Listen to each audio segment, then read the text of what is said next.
General election دیکھا، general election ہم بھی لڑے، ہم نے حصہ اس میں دیا.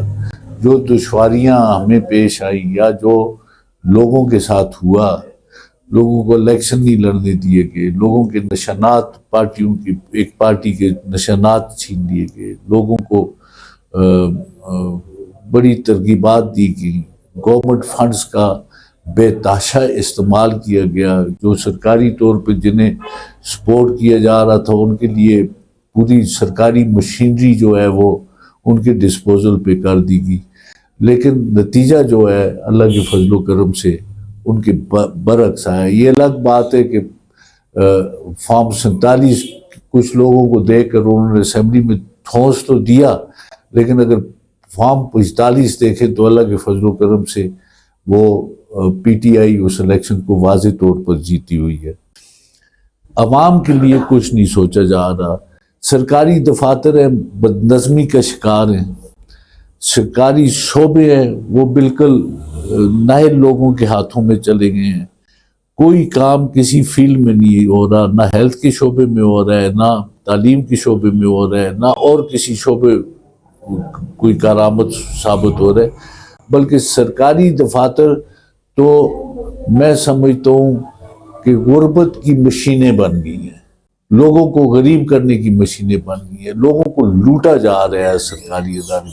تو پالیسیز اپنائی ہوئی ہیں موجودہ حکومت نے، وہ میں سمجھتا ہوں کہ اس ملک کی تباہی کی طرف ملک کو لے کے جا رہی ہیں. تمام سرکاری ادارے جو ہے انہیں تباہ کر دیا گیا ہے، ملکی مفاد میں کوئی اقدامات نہیں ہو رہے. کہ ہمیں اب فرق دکھانا چاہیے. ہم جو پی ٹی آئی کی حکومت ہے کے پی کے میں، اور ان لوگوں کا فرق دکھنا چاہیے. حکومت کو سادہ رکھنا چاہیے، حکومت کے سائز کو چھوٹا کرنا چاہیے، حکومت کے اخراجات میں کمی آنی چاہیے، ویسٹیج فنڈز کی ختم ہونی چاہیے. یہ جو شانہ یہ مرکز میں ہم دیکھ رہے ہیں طریقہ کار جو چل رہا ہے، وہ کے پی کے میں بالکل یہ پروٹوکول کو ختم کر کے شانہ اخراجات جو پہلے سے یہ پی ڈی ایم کی گورنمنٹ نے شروع کیے تھے، پروٹوکول ایک بے تحاشا اس پہ اخراجات اور ان ساری چیزوں پہ جن کی کوئی ضرورت نہیں ہے. اربوں روپے کے فنڈز اس میں نکل چکے ہیں. لڑنے والے جو آپریٹرز تھے پاکستان مسلم لیگ نواز کے، جو ان کا انچارج تھے، انہوں نے اربوں روپے جو ہے رکھوائے، اربوں روپے جو ہے نکلوائے، اور انہوں نے ایک فرنٹ مین ٹھیکیدار رکھے ہوئے جو سارے چیز کو وہ ہینڈل کر رہے ہیں. جو آپریٹر ہے میاں نواز شریف صاحب کا، میں اس کا نام لوں، میں سمجھتا ہوں ان کا نام لینا بھی انسان کی توہین ہے. السلام علیکم ناظرین، اس وقت ہمارے ساتھ موجود ہیں NA-15 سے میاں نواز شریف کو بری شکست دینے والے شہزادہ محمد گشتاسف خان صاحب، MNA شہزادہ محمد گشتاسف خان صاحب. بہت شکریہ شہزادہ صاحب، آپ نے اپنا قیمتی ٹائم دیا. شہزادہ صاحب 2-3 سوالات آپ سے کریں گے جو اس وقت موجودہ صورتحال ہے اس پر بات کریں گے. سب سے پہلے تو آپ سے یہ سوال ہے کہ اس پاکستانی ججز کی جانب سے پہلی دفعہ جو ہے 6 ججز جو ہیں ان کی جانب سے انہوں نے ایک اپلیکیشن بھی دی ہے. ایک بڑی عجیب سی بات ہے کہ انہوں نے کہا جی ہمارے کام میں مداخلت کی جا رہی ہے. اور آپ اس چیز کو کس طرح دیکھتے ہیں؟ کیا آپ سمجھتے ہیں کہ یہ اس سے پہلے بھی اس طرح کی مداخلت ہوتی رہی ہے؟ اعوذ باللہ من الشیطان الرجیم، بسم اللہ الرحمن الرحیم. آپ نے جو سوال کیا وہ آج کل یہی سارے موضوع زیر بحث ہے. اس سے پہلے بھی عدالتوں کا جو نظام تھا ہم ساروں کو پتہ ہی ہے کہ مداخلت تو شروع سے ہی رہی ہے. اس مداخلت کی وجہ سے ہم نے بڑے بڑے اچھے لیڈروں کو گنوایا. اس مداخلت کی وجہ سے ہمارے ملک میں انتشار بڑھا. اس مداخلت کی وجہ سے بہت ساری ملک میں کمزوریاں پیدا ہوئی، اور یہ مداخلت تو شروع سے رہی ہے. اس میں آپ دیکھیں بڑے اچھے اچھے ہمارے لیڈر جو ہیں اس مداخلت کا شکار ہوئے. ملک میں انتشار بڑھا، ملک میں تقسیم آئی، ملک میں نظام کوئی ٹھیک طرح سے نہیں چل سکا، وہ اس لیے کہ ہم اپنا کام چھوڑ کے دوسرے کام میں مداخلت شروع کر دیتے ہیں۔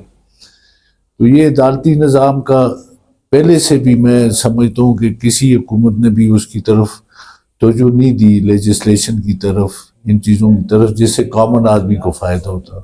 اگر کوئی قانون سازی بھی ہوئی تو وہ کسی طبقاتی معاملات کو سامنے رکھ کر ہوئی، ایلیٹ طبقے کے انٹرسٹ میں ہوئی، عام لوگوں کے لیے تو کوئی خاطر خواہ ایسے قانون سازی بھی نہیں ہو سکتی، وہ تو اسی طرح مشکلات کا شکار ہیں۔ اگر کوئی عدالت چلا جاتا ہے تو اس کی پیڑھیاں گزر جاتی ہیں اور فیصلے نہیں آتے۔ یہ نظام تو ایک اس قسم کا چلتا رہا، لیکن کسی نے یہ آواز اس سے پہلے نہیں اٹھائی تھی، فرام ود ان جوڈیشری کسی نے اس پہ بات نہیں کی تھی۔ تو اب یہ بات خوش آئند ہے کہ خداوند کریم کی مہربانی سے ایسے لوگ اس شعبے میں بھی پیدا ہو چکے ہیں جو انصاف سے متعلق ہیں، وہ خود اب اس کے بارے میں بات کر رہے ہیں۔ پہلے آپ نے دیکھا ہوگا کہ صدیقی صاحب جن کا کیس تھا اور وہ شور مچاتے رہے، وہ اکیلی بات کرتے رہے، ان کا ساتھ کسی نے نہیں دیا، لیکن آج اللہ کے فضل و کرم سے 6 ججز نے متفقہ طور پر اس بارے میں خط بھی لکھا، اپنے ریزرویشنز بھی بتائے، اور جو کچھ ان کے ساتھ ہو گزری ہے اس پہ بھی انہوں نے بات کی۔ تو میں سمجھتا ہوں یہ آہستہ آہستہ اللہ کے فضل و کرم سے ہر شعبہ اسرٹ کر رہے ہیں، اور چونکہ عوام اب اویئر ہو چکی ہے ان چیزوں سے، تو ہماری جو اداروں کی قیادت ہے، جس طرح انصاف سے متعلق ادارے ہیں، وہ کچھ ججز ہیں، وہ اس بات پہ سامنے آئے اور انہوں نے یہ بات کی ہے۔ اور یہ میں سمجھتا ہوں کہ یہ ہمارے ملک اور قوم کے لیے ایک تاریخی اقدام ہوا ہے کہ اسی شعبے سے جن پر یہ دباؤ رہے اور جو دباؤں کی وجہ سے فیصلے ہوتے رہے اس سے پہلے، وہ لوگ خود سامنے آ گئے اور انہوں نے اس کی نشاندہی کر دی ہے۔ اچھا شہزاد صاحب، مہنگائی پر بات کریں گے۔ رمضان ہے، آج 19واں رمضان ہے۔ فرسٹ رمضان سے لے کر آج تک جو ہے عوام کو لوٹا ہی جا رہا ہے۔ پھر میں اسپیشلی بات کروں گا وفاقی گورنمنٹ کی۔ وفاقی گورنمنٹ نے کہا جی اتنا بڑا اربوں روپے کا ہم ریلیف پیکج دے رہے ہیں یوٹیلٹی سٹورز پر اور باقی جگہوں پر، تو ہمیں وہ چیز نظر نہیں آ رہی۔ عام عوام یہ کہتی ہے کہ ہمیں کہیں پہ ریلیف نہیں مل رہا، چاہے وہ آٹے کی شکل میں ہو، چاہے وہ دیگر چیزوں کی شکل میں ہو۔ سستا آٹا بھی کہا گیا، لیکن کوئی اس طرح کا ریلیف نہیں دیا گیا۔ اور پھر چیک اینڈ بیلنس کی اگر ہم بات کریں، جو تھوڑی بہت جو کسر ہے وہ ذخیرہ اندوز جو ہیں وہ پورا کر رہے ہیں، وہ ناجائز منافع خور جو ہے وہ پورا کر رہے ہیں۔ تو سر اس چیز کو آپ کس طرح دیکھتے ہیں؟ دیکھیں جی، یہ میں سمجھتا ہوں کہ یہ حکومت تو اسی طرح سے کہتی چلی آئی ہے۔ حکومت تو جب بھی کوئی بات ہوتی ہے تو وہ آپ اگر اس کی بات پہ غور کریں تو وہ ان مسائل کو پر ہر روز اس کا کوئی نہ کوئی سٹیٹمنٹ ہوتا ہے، کوئی نہ کوئی ان کی بات جو ہے سلسلے میں ہوتی ہے کہ ہم یہ کر لیں گے، ہم وہ کر لیں گے۔ یہ لوگ کچھ بھی نہیں کر سکتے اور ان لوگوں نے کرنا بھی کچھ نہیں ہے، اس لیے کہ یہ وہ طبقہ ہے جس پہ کسی چیز کا اثر نہیں پڑتا۔ یہ وہ طبقہ ہے جس کے پاس ہر کچھ موجود ہے۔ یہ وہ طبقہ ہے جس کے لیے ہر کچھ حاضر ہے۔ میں سمجھتا ہوں کہ اب یہ خالصتاً عوام کے ہی اوپر ہے کہ وہ اپنے لیے کوئی راستہ نکالیں، کیونکہ نہ الیکشن سے راستہ نکلتا ہے، کیونکہ الیکشن بھی ریگ ہو جاتے ہیں، الیکشن بھی ان کی منشا کے مطابق ہوتے ہیں، اس طبقے کی منشا کے مطابق ہوتے ہیں، اقتدار بھی سونپا جاتا ہے تو اس طبقے کی منشا کے مطابق سونپا جاتا ہے۔ لوگوں کی نمائندگی کسی صورت بھی کہیں پہ موجود نہیں ہوتی، کیونکہ ہم دیکھتے ہیں کہ یہ اسمبلیاں ہیں، ہمارے ممبران صاحبان ہیں، کوئی گورنمنٹ سائڈ پہ، کچھ اپوزیشن کے ساتھ ہے۔ اپوزیشن تو ایک طرف چھوڑ دے، جو گورنمنٹ کی سائڈ پہ ہے اور جو بلند بانگ دعوے کرتے ہیں اور آ کے لسٹیں بناتے ہیں، یوٹیلیٹی سٹورز کا دورہ کرتے ہیں، جو فوڈ ڈپارٹمنٹ پہ آ کے چڑھائی کرتے ہیں، سارا کچھ کرتے ہیں، اور پھر لسٹیں بنا کے اپنے رشتہ داروں کی، اپنے سپورٹرز کی، اپنے ووٹرز کی وہ دے دیتے ہیں، انہیں کچھ تھوڑا بہت ریلیف مل جائے تو مل جائے، مجموعی طور پر عوام الناس کے لیے کچھ بھی نہیں ہے۔ اس ملک کے شہریوں کو کے ساتھ ایک بڑا بونا مذاق ہے، لوگ دو وقت کی روٹی کو ترس رہے ہیں، اور یہی کہہ رہے ہیں کہ ہم مسئلہ حل کر رہے ہیں، بس مسئلہ حل ہو گیا، ہم نے یہ کیا، ہم نے وہ کیا، لیکن فیلڈ میں کسی کا کچھ نہیں بنا۔ تو اس کے لیے میں سمجھتا ہوں کہ اب بھی موقع ہے ہمارے ایلیٹ طبقے کے پاس۔ ہم انہیں گورنمنٹ تو نہیں کہیں گے، ہم کہیں گے ایلیٹ طبقہ، یہ ایک طبقہ ہے جو پاکستان کو کھا رہے، جو پاکستان کی عوام کے ساتھ مذاق کر رہے، جو سارے وسائل پہ قابض ہے، وہ مختلف شعبوں پہ مشتمل ہے، لیکن وہ ایک ہی طبقہ ہے۔ تو جب تک عوام اس طبقے کے خلاف بھرپور طریقے سے نہیں اٹھیں گے، یہ طبقہ کبھی بھی معاف نہیں کرنے والا۔ یہ ایک مانسٹر بن چکا ہے پاکستان میں، اس مانسٹر کو جو ہے ٹیم کرنا یہ بڑا مشکل ہے۔ اس میں ہمیں لوگوں کی یونٹی درکار ہوگی، ہم لوگ اکٹھے ہوں گے تو اس پہ قابو پائیں گے۔ بالکل درست کہا آپ نے شہزاد صاحب کے مسائل سارے کہتے ہیں کہ جی ہم مسائل حل کریں گے، لیکن عوامی مسائل کوئی حل نہیں کرتا، اور ان کے اپنے جو مسئلے بنے ہوئے ہوتے ہیں، جب بھی وہ اقتدار میں آتے ہیں وہ اپنے مسئلے حل کرتے ہیں۔ شہزاد صاحب، سینٹ الیکشن پہ تھوڑا سا بات کروں گا۔ سینٹ الیکشن آ رہے ہیں اور پاکستان تحریک انصاف کے کئی لوگ جو تھے انہوں نے بھی سینٹ کے لیے اپلائی کیا، ان کے کاغذات ریجیکٹ ہوئے، دوبارہ ان کو ابھی کہا گیا کہ جی وہ دوبارہ سینٹ میں حصہ لے سکتے ہیں۔ تو سر بتائیے گا کہ اس وقت گورنمنٹ بیٹھی ہوئی ہے، وہ بھی سینٹ میں ان کے لوگ بھی ہیں، باقی پارٹیوں کے بھی ہیں، پاکستان تحریک انصاف کے بھی ہیں، مشکلات بھی اس وقت بہت زیادہ آ رہی ہیں۔ جس طرح الیکشن میں بہت زیادہ کوشش کی گئی کہ ان لوگوں کو اسپیشلی پی ٹی آئی کے لوگ جو ہیں، جو آزاد حیثیت سے الیکشن لڑ رہے تھے، ان کو بہت زیادہ ان کے لیے مشکلات پیدا کی گئی۔ ابھی سینٹ الیکشن میں بھی بہت زیادہ مشکلات پیدا کی جا رہی ہیں، تو اس کو کس طرح دیکھتے ہیں سر آپ؟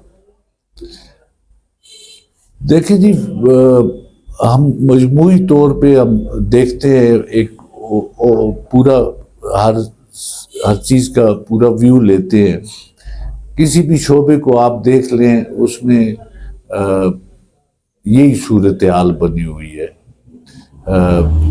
آپ نے جنرل الیکشن دیکھا، جنرل الیکشن ہم بھی لڑے، ہم نے حصہ اس میں دیا، جو دشواریاں ہمیں پیش آئیں یا جو لوگوں کے ساتھ ہوا، لوگوں کو الیکشن نہیں لڑنے دیے گئے، لوگوں کے نشانات، پارٹیوں کی ایک پارٹی کے نشانات چھین لیے گئے، لوگوں کو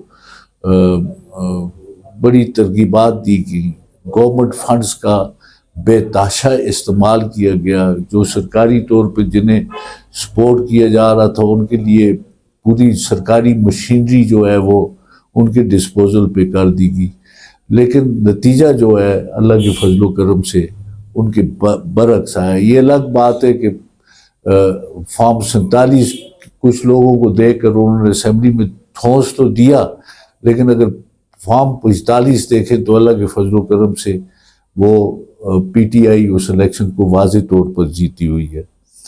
اور یہ جو اسمبلی میں بیٹھے ہوئے ہیں بڑی بڑی ہستیاں جو ہیں وہ فارم 47 حاصل کر کے دھاندلی کے اس میں آ کے وہ اسمبلی میں پہنچے ہیں۔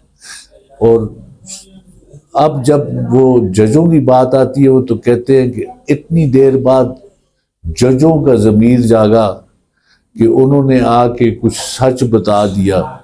ضمیر تو پہلے بھی ان کا تھا، جو دبایا ہوا تھا، ایک مشین ہے دبانے کی ضمیروں کو، لوگوں کے قانونی حقوق کو، لوگوں کے معاملات کو دبانے میں، ان کی عزت کو، ان کی غیرت کو دبانے پہ لگی ہوتی ہے۔ تو اسی طرح میں سمجھتا ہوں کہ جو کل وہ کام کر رہے تھے، لوگوں کو ووٹ نہیں ڈالنے دیے جا رہے تھے، لوگوں کے نتائج جو ہیں انہوں نے چرا لیے، لوگوں کے ووٹ انہوں نے چرا لیے، ریزلٹس چرا لیے، تو آج وہ ججوں کے بارے میں بات کریں۔ میں حیران ہوں کہ وہ اسمبلی میں جب وہ خداوند کریم کے 99 ناموں کے نیچے بیٹھتے ہیں تو ان کا ضمیر کیا کہتا ہے کہ وہ صحیح طور پہ وہاں پہ بیٹھیں. تو میں سمجھتا ہوں کہ یہ سینٹ کا الیکشن بھی اسی کی ایک تسلسل ہے. جو پالیسی انہوں نے جنرل الیکشن میں رکھی تھی وہ تسلسل انہوں نے ابھی بھی قائم رکھا ہوا ہے. جہاں پہ انہیں سوٹ کرتا تھا لوگ بلا مقابلہ آگے پارٹیوں میں بھی تقسیم کر دی گئی سیٹیں. اب ہمارے صوبے کا صرف مسئلہ رہتا ہے اور یہ جو خواتین کی جو نشستیں تھیں اسپیشل سیٹ ریزرو سیٹس ان پہ مسئلہ آ رہا ہے کہ ایک حکومت فارم ہو چکی ہے صوبے میں اور وہ اس لیے فارم ہوئی ہے کہ اس در ایک میجورٹی پارٹی ہے جس نے حکومت بنائی ہے ہمارے صوبے میں اور اس میجورٹی پارٹی کو جو ہے وہ ریزرو سیٹس جو ہیں جو اس کے حصے کی ہیں وہ ڈینائی کی جا رہی ہیں.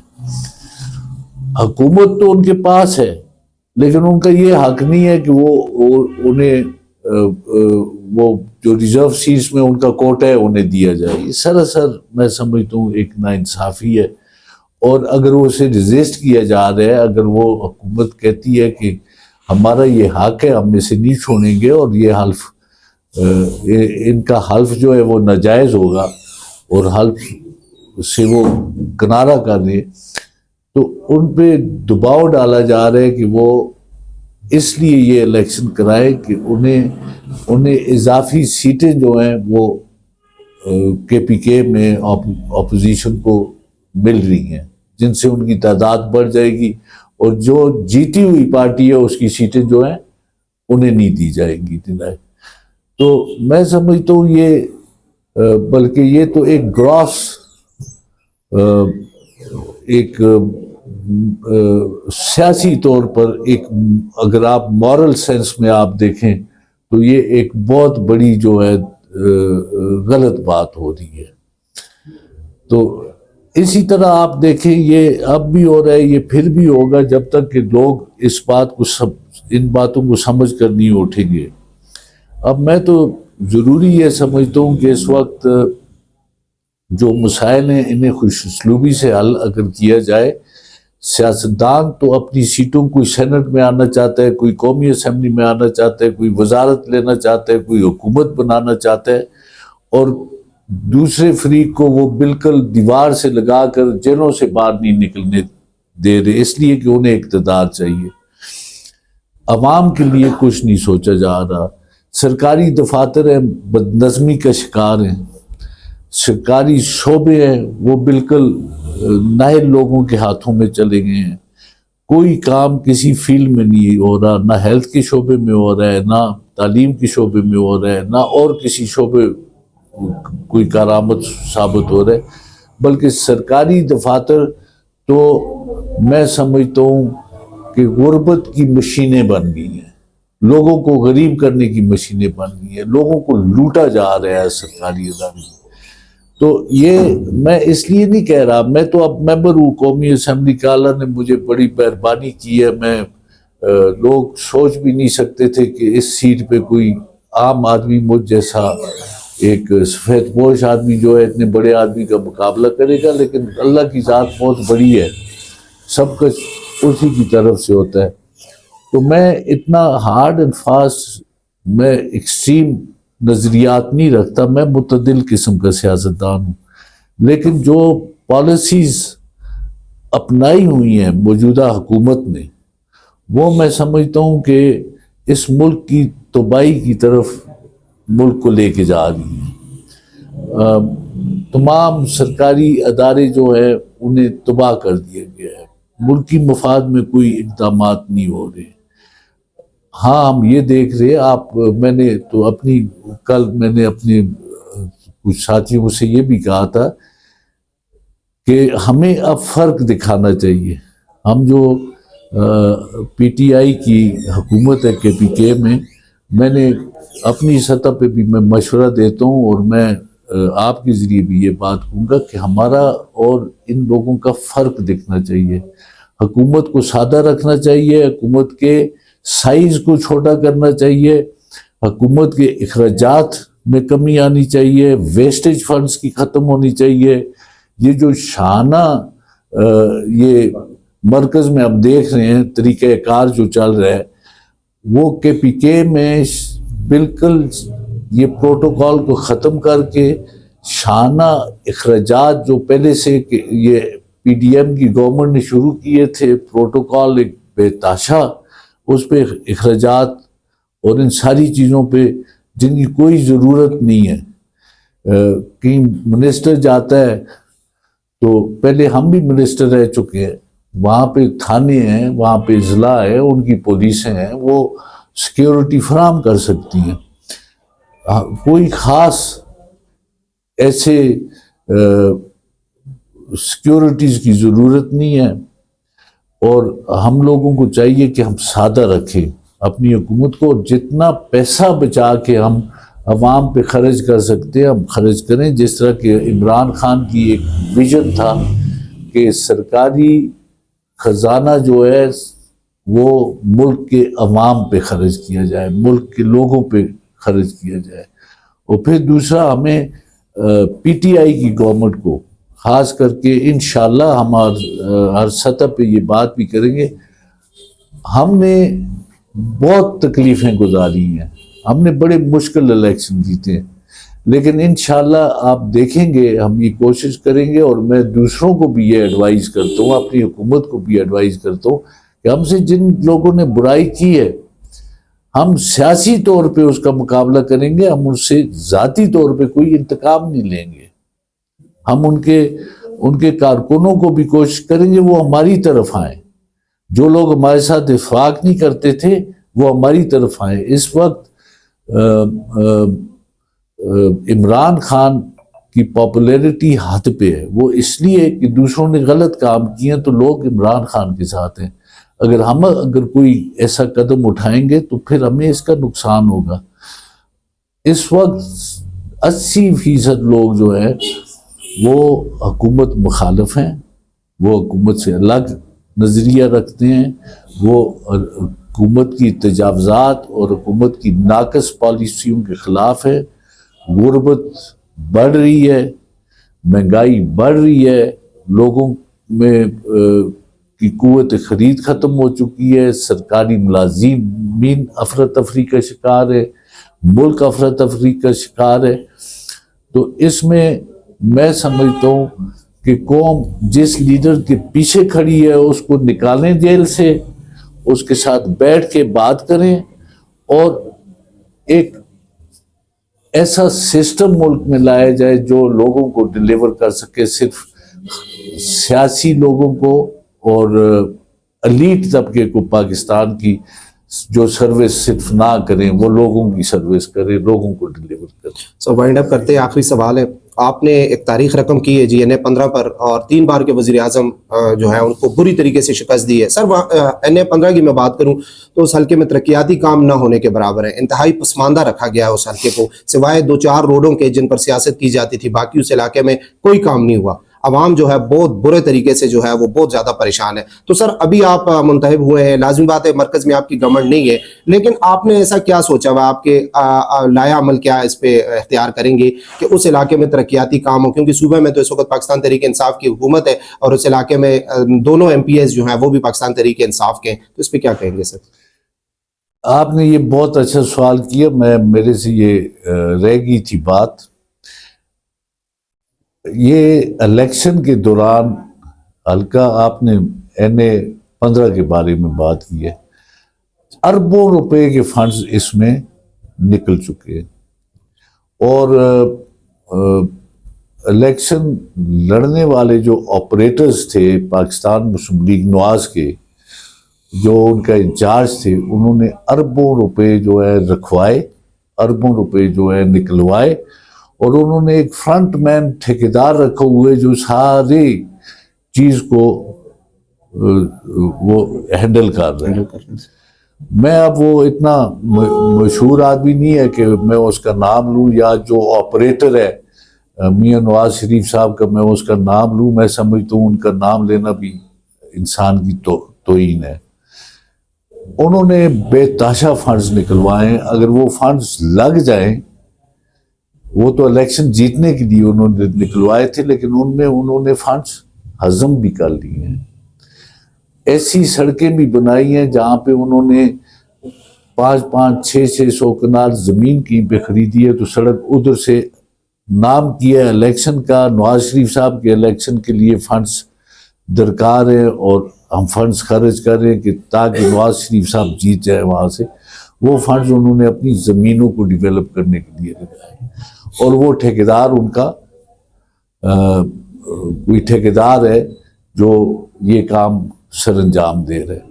اسی طرح انہوں نے تورغر کے نام پہ بڑے پیسے نکالے ہیں، تناول کے نام پہ بڑے پیسے نکالے ہیں، اوگی کے نام پہ بڑے پیسے نکالے ہیں. تورغر میں اس طرح کے وہ انہوں نے کیا ہے. اسی طرح سے انہوں نے پکھل میں بھی آ کے کچھ اس طرح سے پیسے رکھے جن کا کوئی سامنے نظر نہیں آ رہا. تو میں یہ یقینی بناؤں گا کہ جو فنڈز انہوں نے نکلوائے ہیں، سرکاری فنڈز، وہ پاکستان کے لوگوں کے فنڈز ہیں، حلقہ NA-15 کے وہ حق ہے. ان کو یقینی بناؤں گا کہ وہ فنڈز جو نکالے گئے انہیں وہاں پہ خرچ کروایا جائے. اور دوسری بات یہ کہ وہ فنڈز بھی اسی سلسلے میں آئے تھے کہ میں الیکشن کنٹیسٹ کر رہا تھا، تو ان کو یہ ضرورت پڑی کہ وہ رقم خرچ کریں اور لوگوں کو منصوبے دیں تاکہ وہ الیکشن میرے سے جیت سکیں. تو وہ بھی میں سمجھتا ہوں کہ اللہ کے فضل و کرم سے وہ بھی ایک کریڈٹ میرے ہی تھا. تو اب ہم نے یقینی بنانا ہے اور اس کی ہم نے تحقیقات بھی کروانی ہے، کیونکہ کئی ایسی مقامات پہ ہمارے نوٹس میں آیا ہے کہ آبادی ہی نہیں ہے، اور 98 کروڑ روپیہ ارب کے لگ بھگ روپیہ وہاں سے نکلوا دیا گیا، جس سے کسی آبادی کو فائدہ نہیں ہے، اور وہاں پہ روڈ بنا دیا گیا اس لیے کہ وہاں بھی انہوں نے زمین خریدی ہوئی ہے. کیونکہ مجھے تناول کے لوگوں نے خود یہ باتیں بتائی ہیں. تو جہاں پہ اگر کوئی کام ہو تو اچھی بات کو تو ہم اپریشیٹ کریں گے، ہم اچھی بات کی مخالفت کبھی بھی نہیں کریں گے. اگر ہمارا دشمن بھی کوئی اچھا کام کرتا ہے تو ہم کہیں گے اس نے اچھا کام کیا.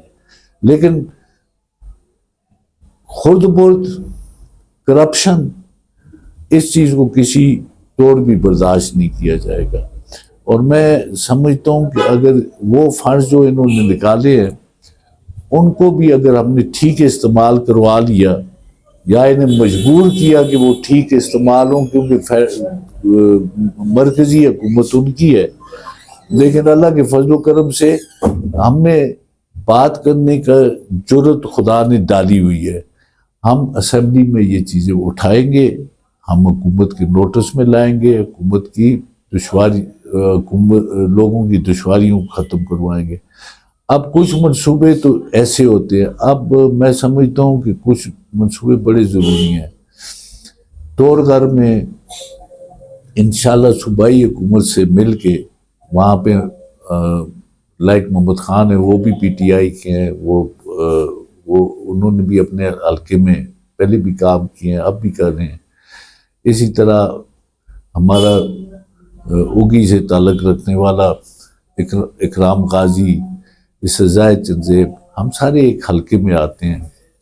تو انشاءاللہ مل کے ایک آپس میں کوارڈینیٹ کر کے ایسے منصوبے کہ جو دور رس نتائج کے حامل ہوں اور علاقے کے لوگوں کو میکسیمم فائدہ پہنچ سکے. جس طرح اب تورغر میں کالج ہے، اسپتال ہے، اس کو ہم انشاءاللہ کمیشن کروائیں گے، وہاں پہ ایسے منصوبے بنوائیں گے. ان کی تحصیلوں میں ہم انشاءاللہ کالج بنوانے کی کوشش کریں گے.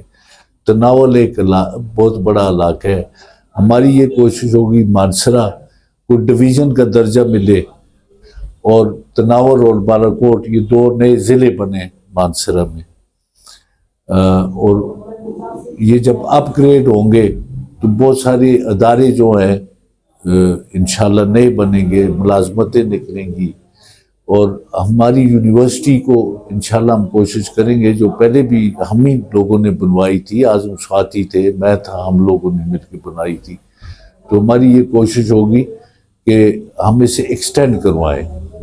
اور یونیورسٹی کا جو مقصد ہوتا ہے یونیورسٹی سیٹ آف لرننگ ہوتی ہے، اور یہ بھی میں تجویز کروں گا انشاءاللہ کہ جتنا ضلع کا، جن اضلاع میں یونیورسٹیز ہیں، جتنا ضلع کا تعلیمی نظام ہے، سکولز ہیں، کالجز ہیں، جو بھی ہے، اسے یونیورسٹی کے ساتھ منسلک کیا جائے، اور یونیورسٹی کو اختیار دیا جائے کہ وہ تعلیمی نظام کو اپنے ضلع کی سطح پہ بہتر بنا سکے۔ بہت شکریہ شہزادہ محمد گشتاسف خان صاحب، آپ نے اپنا قیمتی ٹائم دیا۔ انشاءاللہ دوبارہ آپ کے ساتھ ایک بیٹھک ہوگی، اس میں بہت سارے سوالات جو ہیں آج جو ہم سے رہ گئے اس پر بھی بات کریں گے۔ اللہ حافظ۔